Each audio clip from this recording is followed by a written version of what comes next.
Hello, my name is Charles Davis. I'm going to be presenting on the topic Cheap Labor in America, titled The Exploitation of United States Workers.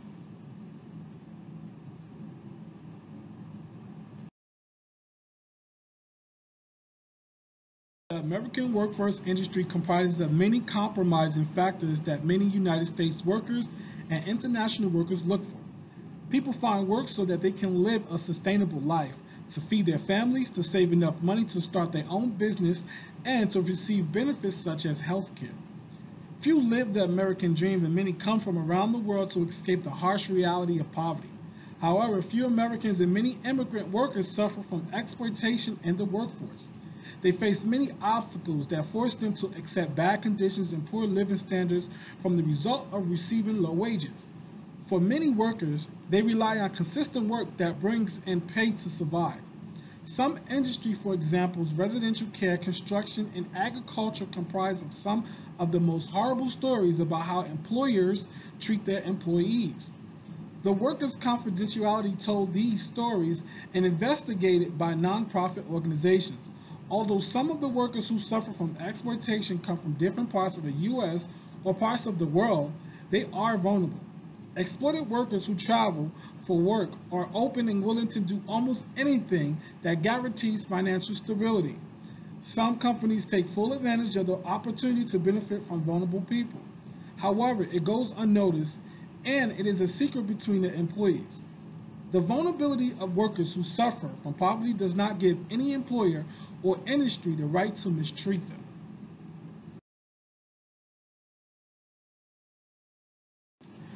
Next, we're going to talk about industries that affect exploitation of workers. You have the farming, construction, and domestic workers industry. Now we look to the right. I'm going to explain a little bit about the graph and the numbers that entails. And immigrants are overrepresented in certain industries. Immigrants represent 15.8% of the civilian employee populations overall, but are overrepresented in high and low skilled industries. Now we look here to the far bottom, we look at the private households, and that is workers who work in the domestic workers industry. That's basically the highest, is almost 50%. You have 50% of immigrants and people coming to the United States who actually work in that industry. And that comprises of many factors. Some people are legal and some are illegal. And that goes for the same as construction and farming. And we look at construction, it's basically 25%, is a little over 20, but 25% in the middle. And also farming is pretty much the same thing as we look here.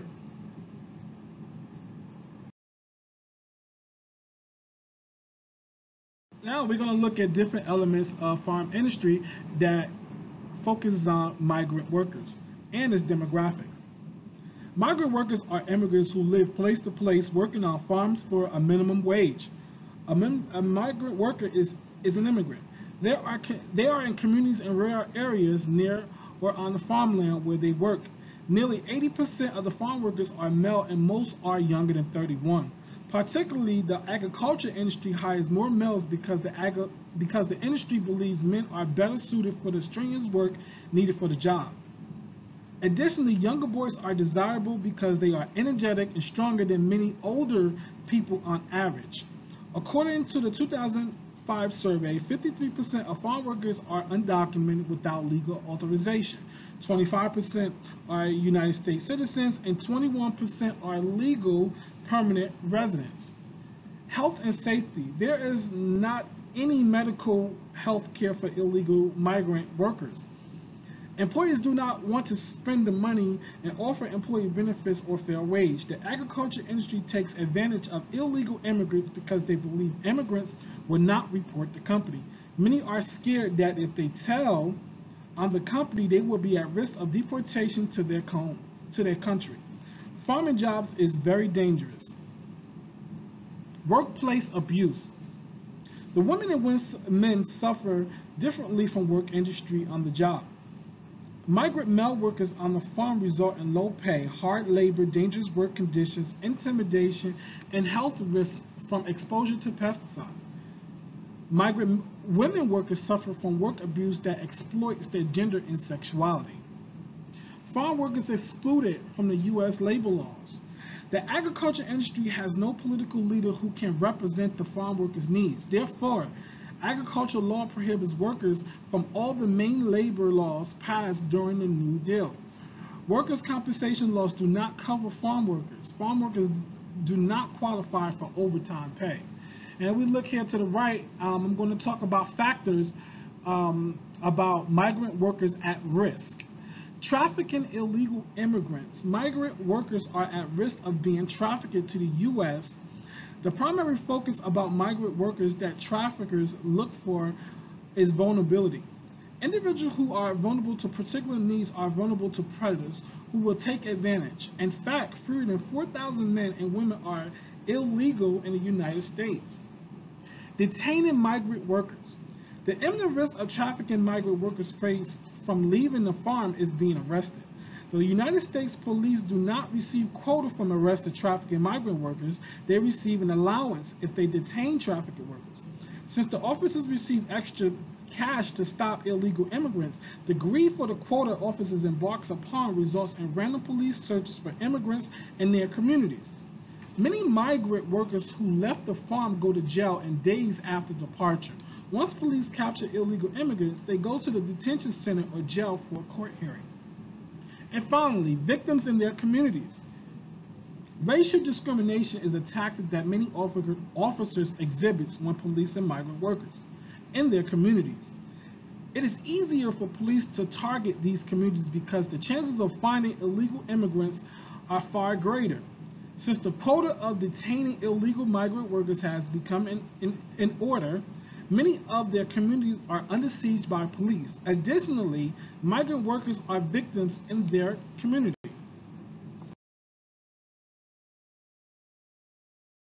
Next is the construction in the U.S. I'm going to actually explain how someone that's a U.S. citizen and people who are coming from other countries that want to look for work in the construction industry can. And also, I'm going to actually talk about the factors that comes with applying for a job and how to land it. First is the application process. An application is a form that applicants fill in their information about themselves, work history, reference, and skill sets. It allows the recruiter to determine which candidate can move on to the next process recruitment phase. 2, the recruiter may call in top 3 applicants for an interview. For example, for employees to determine which candidate fits the job description, employees choose the best applicant who fit within the culture, the needs for the job, and experience that align to the company's desire. Under laws enforced by EEOC, it is illegal to discriminate against someone because of the person's race, color, religious sex, national origin, age, or disability. Employers must follow employment policies to implement fair workplace labor practices. 3, reference. Reference checks, background checks, and drug screening is substantial references that will increase the chances of being hired. The background check is a security measure that enables the safety of the company from intruders so that the human resources knows who exactly the applicant is. 4, the paperwork. The paperwork includes the ID and documents. The applicant, upon hiring, fills out the state and federal tax form.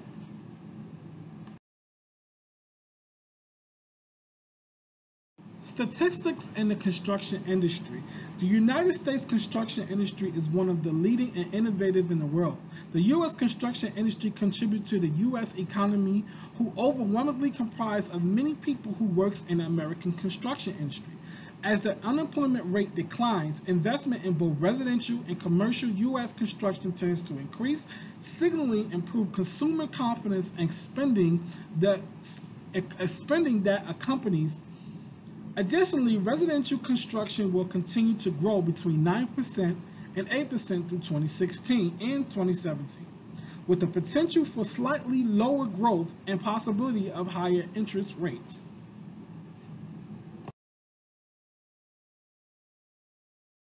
Domestic workers in the U.S.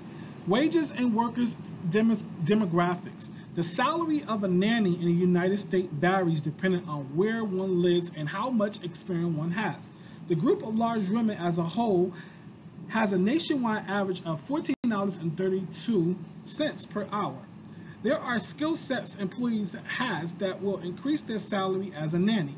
For example, bilingual nannies have a greater chance at receiving higher pay because they bring a skill set that teaches children, or if the family speaks the same language, communications between the household and the nanny will be sufficient.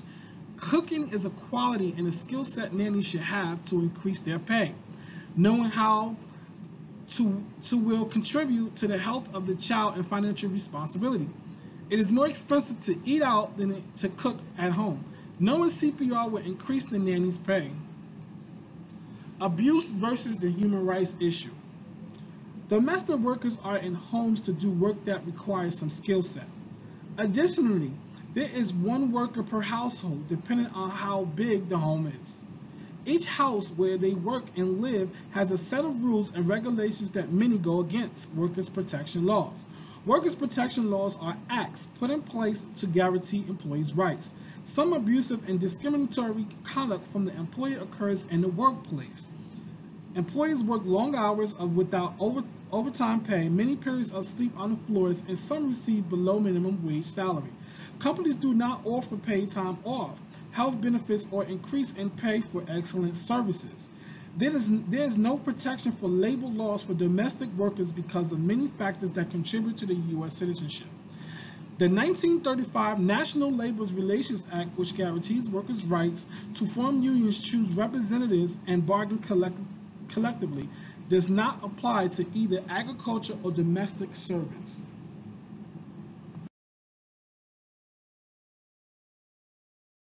In conclusion, the vulnerability of employees who suffer from poverty or illegal immigrant status does not give any employee or company in any industry the right to mistreat them, because there are U.S. labor laws that protect all employees from workplace abuse. The idea of the exploitation of workers in the United States is to expose significant illegal workforce practices that are crucial to the environment. Workers in the construction, farming, and domestic industries are receiving low wages. The wages are a small amount of financial reimbursement that cannot afford employees the adequate health benefits. There are little to no resource for illegal immigrants to receive health benefits because they are illegal in the U.S. However, they still risk their lives to help their families financially.